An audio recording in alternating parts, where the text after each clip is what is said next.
One of the simplest and most overlooked ways to improve your freestyle speed, performance, and comfort is the freestyle glide. Now, so many people don't know how to implement the glide into their stroke, and in this video, we're gonna talk about 4 things people do wrong that are preventing them from gliding. And of course, how to fix them and how you can do it now.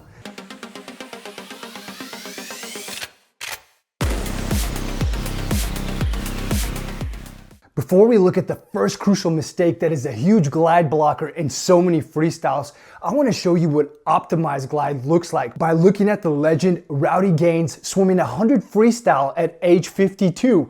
I'm gonna put a clock on him. Let's see what kind of time he does. Most people think glide is only crucial for distance freestyle, but here you'll see Rowdy taking advantage of it in 100. It's known that he didn't swim that much at this time, but he was able to swim so fast because he used the technique of taking advantage of his glide. Notice how that every time he takes a breath, he just glides on that right arm just a little bit, and that'll be more evident as he goes into the next turn. First 15, 22.5 seconds, my goodness. But then here you can really see how he's stretching it out. It doesn't matter that his turnover is fast, he's still being way more efficient by gliding ever so slightly with both his shoulders and hips on each side when he moves through the water. Let's see how he finishes this one off. 46 seconds, incredible. First, let's look at one of the most common issues that is blocking your glide, and that is pulling the arm back when you're supposed to be making your arm go forward. Notice how when I'm pulling my arm behind me, I'm not using all my energy to go forward like I am right here. All your effort needs to go forward, and when you don't do that, you're blocking the glide.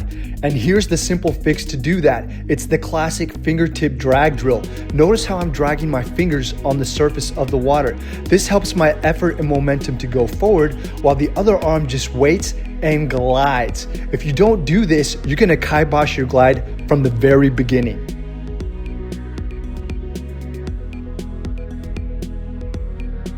Next, we want to look at your arm slipping while you're going for a breath. What does that mean?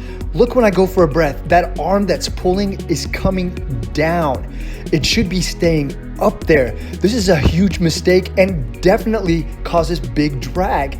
You've got to keep that arm up there when you breathe. If you let it fall down, you're messing yourself up completely. And this is a very common issue with so many swimmers.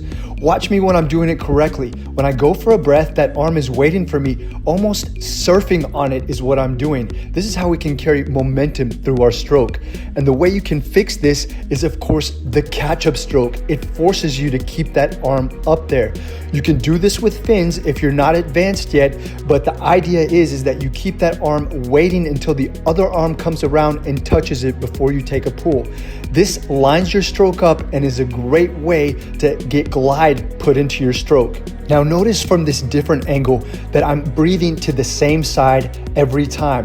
This is to teach me to keep that arm up when I go for the breath. Keep it simple. We don't want to overcomplicate this. Line up the stroke and keep the arm up. Glide blocker number 3 is keeping the arms flexed on top of the water. Look at this split screen between a seemingly good swimmer on top and Michael Phelps on bottom. The guy on top looks good, but he is stiff and rigid. His arms are staying contracted on the recovery when they should be relaxed, while Michael's are loose on top, strong underneath. This is crucial for setting up a nice and efficient glide.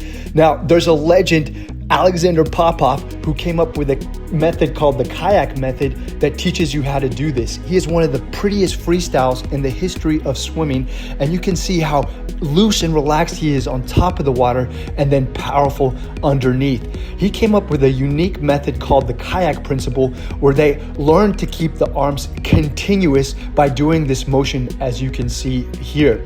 They practice this day in and day out, and doing the head up polo actually also helps in this, to stay loose on top, and then when you hit the water, flex and put the power into the stroke. And he also used a dolphin kick with this when he was swimming to kind of get the rhythm, but that's a little bit more advanced, and you can see him doing that here. Loose on top, strong underneath is the key. Glide blocker number 4 is snaking rotation. This is huge because doing this causes a loss of power transfer into the water. You could be strong and fit, but because of snaking rotation, that power is lost and it causes you to just inch along the pool. Notice Michael when he swims, he has his body lined up, and when he takes a stroke, he is gliding and the power is there. This makes your stroke more efficient and much more relaxed. And there's a simple fix to this. I get my athletes to do single arm drill with the other arm extended. And for the reason for that is because it simplifies things. You almost just want to surf on that one arm that is stretched out. Usually I get my athletes to do this around week 3 or 4 when I'm working with them. And we focus on this for 2 to 3 weeks at a time, because this simple drill right here will cause glide and momentum into your stroke almost guaranteed. And guys, if you want to know your true swim potential in this moment, I want you to take my quiz and we'll give you a score to let you know. Look in the comments below, click the link and find out. Guys, I hope so far you're getting some aha moments in this video. Now, because of the success of the YouTube channel, I get tons of requests for private coaching. People even want to fly in, which I'm so honored by. The trouble is there's not enough hours in the day to give people the attention they deserve. That's why I developed and recorded with a real swimmer the exact aha breakthrough moments that you can achieve as well. You will actually see what I do with swimmers to get them faster in just one session. I've dubbed it the Freestyle Glide Breakthrough. That's what we've been talking about in this video, and this is what I would do with you if I was to work with you one-on-one. Just look for the link in the description and you can get yours today. Now let's look at the final piece of the puzzle to add glide to your freestyle. Check this out. Let's look at Leon Marchand, currently the world's best swimmer.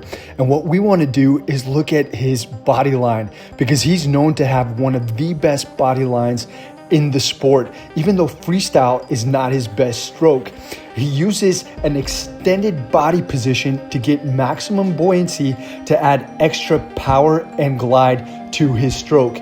Notice how every time he takes a pull, he stretches out to the complete max from his hands all the way down to his toes.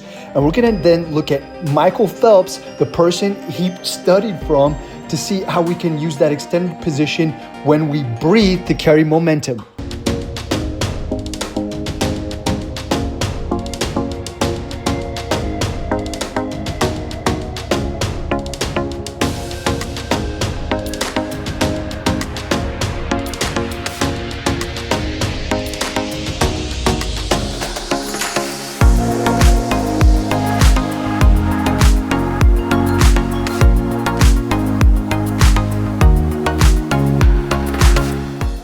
Remember guys, correct freestyle technique involves putting all your power to move you forward.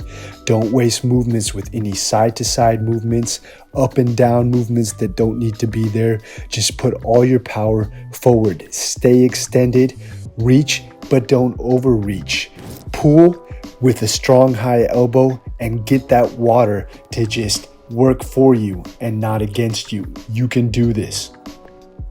Now, having perfect technique definitely elevates your freestyle, but the other piece of the puzzle is knowing how to train in freestyle. Now, if you want to see how to do that exactly, check out this video. And if you like this video, give us a like, subscribe to the channel. It really helps us. Take care.